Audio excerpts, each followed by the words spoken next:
सौभाग्य की एक बात यह कि ट्रंप ने कह दिया कि उन्होंने ब्रिक्स देशों पर टैरिफ लगाकर उनके डॉलर को कमजोर करने के प्लान को फेल कर दिया। तो पब्लिक को यह समझ नहीं आ रहा कि डॉलर पर हमले का मतलब क्या हुआ। उसके लिए यह समझने की जरूरत है कि डॉलर की मजबूती आखिर बनी कैसे थी और ट्रंप ये क्या कहना चाह रहे हैं कि डॉलर पर हमला करने का ब्रिक्स का प्लान था। ब्रिक्स के बारे में तो जैसा लोग जानते हैं कि यह एक संगठन है ब्रिक्स देशों का, BRICS, यानी B से ब्राजील, R से रशिया, I से इंडिया, C से चाइना, S से साउथ अफ्रीका। यह संगठन बनाया था इन 5 देशों ने। पहले तो 4 थे, ब्राजील, रूस, भारत और चीन, और यह ब्रिक था। बाद में दक्षिण अफ्रीका को भी जोड़ लिया गया और यह बन गया ब्रिक्स। तो वो क्या था कि दुनिया में आर्थिक मामलों में पश्चिमी देशों की चलती थी और IMF और वर्ल्ड बैंक जैसी संस्थाओं पर पश्चिमी देशों का ही कंट्रोल था, अब भी है। फिर अमीर पश्चिमी देशों ने G7 जैसे संगठन भी बना लिए थे, यानी अमेरिका जो चाहता था वही होता था। 21वीं सदी आते आते रूस और चीन की जब ताकत बढ़ती गई और भारत और ब्राजील की अर्थव्यवस्था भी मजबूत होती गई, तो इन देशों ने मिलकर पश्चिमी देशों से अलग यह संगठन बनाया ताकि ये आपस में व्यापार और बढ़ाएं और अपनी फंडिंग के लिए भी अपना एक संगठन खड़ा करें, यानी वर्ल्ड बैंक की तरह अपना एक डेवलपमेंट बैंक, ताकि अमेरिका और यूरोप के देशों के फैसलों का मोहताज न रहना पड़े अगर फंड की जरूरत पड़े तो।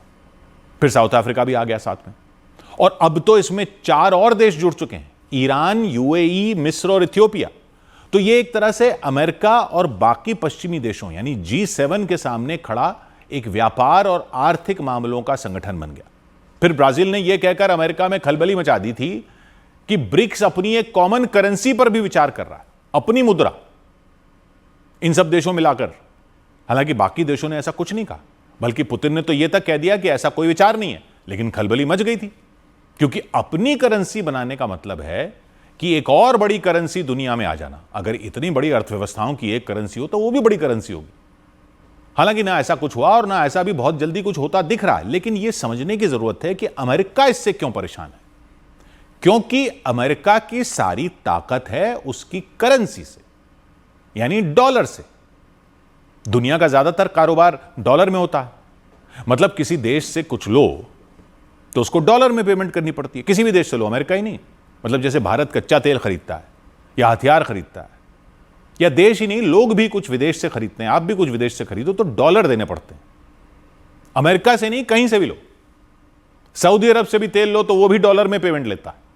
कहीं से भी कुछ लो तो पहले रुपए के बदले में डॉलर लो, फिर डॉलर बेचकर उस देश की करेंसी लो और उसको पेमेंट करो, या फिर उसको सीधे डॉलर दे दो। ज्यादातर देशों में यह हिसाब चलता है। वैसे अब यूरोप के देशों ने भी अपनी अपनी मुद्राएं छोड़कर अपनी अपनी करेंसी छोड़ दी, उन्होंने यूरो बना लिया है, तो वो यूरो में कारोबार करते हैं, लेकिन ज्यादातर देश डॉलर ही लेते हैं। तो यह समझने की जरूरत है कि ऐसा क्यों है। तो वो क्या था, दूसरी वर्ल्ड वॉर हुई। दूसरी वर्ल्ड वॉर में बाकी सब देशों की अर्थव्यवस्था तो काफी झटका लगा था। जो देश वर्ल्ड वॉर हारे थे उनको तो नुकसान हुआ ही था, जो देश वर्ल्ड वॉर जीते थे उनका भी वॉर में बहुत खर्चा हो गया था। ब्रिटेन, रूस वगैरह ये सब तो जीते थे, उनकी भी अर्थव्यवस्था चौपट हो गई थी। अमेरिका वर्ल्ड वॉर के लास्ट में आया था और परमाणु बम फोड़कर जीतने वाली साइड में भी था। उसकी अपनी धरती पर तो जंग हुई नहीं थी, तो उसकी अर्थव्यवस्था अकेली मजबूत और बड़ी अर्थव्यवस्था बच गई थी दूसरी वर्ल्ड वॉर के बाद। तो अंतर्राष्ट्रीय स्तर पर व्यापार के लिए देशों को ऐसी कोई चीज चाहिए थी ना, जिसकी वैल्यू ऐसी ना गिर जाए कि नुकसान ही हो जाए। मतलब पाउंड का पता नहीं था क्या होगा, रूस की करेंसी बाकी जगह नहीं चल रही थी, तो या तो यह हो सकता था कि सोने में कारोबार कर लें, क्योंकि किसी को कुछ लेना है तो सोना देकर लो, क्योंकि सोना तो ऐसी चीज है जिसकी वैल्यू बनी रहती है। तो अमेरिका ने क्या किया, अपनी करेंसी यानी डॉलर की वैल्यू सोने के साथ जोड़ दी। उस टाइम सोने की कीमत के साथ ही मोटे तौर पर डॉलर की कीमत जुड़ी रहेगी, यह कर दिया उसने। और अमेरिका के पास सोना भी था दुनिया में सबसे ज्यादा, यानी डॉलर लेना मतलब सोना लेने जैसा हो गया। तो डॉलर को ऐसा हो गया कि ये सोना लो डॉलर लो एक ही बात है। तो दुनिया भर के देशों में बैंकों में लेन देन डॉलर में होने लगा। देश अपने भंडार में सोने के साथ साथ डॉलर भी रखने लगे। ये तब से चला आ रहा है। मतलब चीन से समझो आपने कोई सामान मंगवाया, तो अगर आपने उसकी पेमेंट रुपयों में कर दी तो चीन उन रुपयों का क्या करेगा? कहीं और से तो रुपयों में वो कुछ ले नहीं सकता, भारत से ही ले सकता है। या चीन की करेंसी युआन में अगर पेमेंट करना चाहो तो आपके पास युआन आएंगे कहां से उसको पेमेंट करने के लिए? या फिर पेमेंट सोना देकर करो, क्योंकि वो तो कहीं भी चल सकता है। लेकिन डॉलर एक ऐसी करेंसी बन गया जो सब देश लेने लग गए, इसलिए उसको अपने यहां जमा भी करने लग गए कि जरूरत पड़ेगी तो वो कहीं भी काम आ जाएगा। यानी डॉलर की डिमांड बढ़ती चली गई, सबको चाहिए था। डॉलर भी रखते हैं देश, सोना भी रखते हैं, अब तो यूरो भी रखते हैं, क्योंकि यूरो यूरोप के काफी देशों में चलता है। लेकिन फिर यूरो उतना नहीं रखते जितना डॉलर रखते हैं, क्योंकि डॉलर तो सब जगह चलता है। जैसे समझो आपको चीन से कुछ लेना है, आपने यूरो में पेमेंट कर दी, तो वो यूरो चीन के काम आ सकते हैं। अगर उसको यूरोप से कुछ लेना हो तो वो यूरो में पेमेंट कर सकता है। लेकिन डॉलर सबसे ज्यादा चलता है, सोना तो चलता है ही, अब यूरो भी चलता है, थोड़ा थोड़ा बहुत ब्रिटेन का पाउंड भी चलता है। अब तो कई देश अपने भंडार में थोड़ा बहुत चीन की करेंसी भी रखने लग गए हैं, क्योंकि चीन से तो सबको कुछ ना कुछ लेना ही पड़ता है। ये ताकत हो गई चीन की, तो उसकी करेंसी भी काम आ जाती है। लेकिन सबसे ज्यादा तो अब भी डॉलर ही चलता है, वही स्टेबल है, वही स्थिर है। इस वजह से डॉलर की मांग 2 दशकों से बनी हुई है।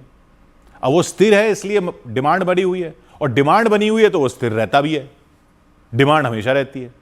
डॉलर की डिमांड रहने का मतलब है कि अमेरिका की ताकत तो उसी से बनी हुई है। बाकी सारे देश इसी जुगत में लगे रहते हैं कि $1 के मुकाबले उनकी मुद्रा की कीमत कितनी है। यहां भी तो ये कहते हैं ना, $1 के मुकाबले रुपया कितना है। ऐसे तो नहीं बोलते कि चीन के मुकाबले कितना है, रूस के मुकाबले कितना है, डॉलर के मुकाबले कितना है। तो ये एक बड़ी वजह है कि अमेरिका महाशक्ति बना हुआ है। रूस के भी यूरोप और अमेरिका के बैंकों में करोड़ों डॉलर जमा पड़े थे, क्योंकि उसको भी व्यापार में डॉलरों की जरूरत पड़ती थी। लेकिन जब ये यूक्रेन युद्ध हुआ तो अमेरिका और यूरोप के देशों ने उसके अकाउंट फ्रीज कर दिए, यानी उसके डॉलर फंस गए वहां के बैंकों में। तो रूस को भी लगा कि इस सिस्टम को तो बदलना चाहिए। भारत जो रूस से तेल लेता है, तो यह डील है कि भारत उसको रुपयों में पेमेंट करता है, और वो भारत से कुछ लेता है तो अपनी करेंसी रूबल में पेमेंट करता है भारत को।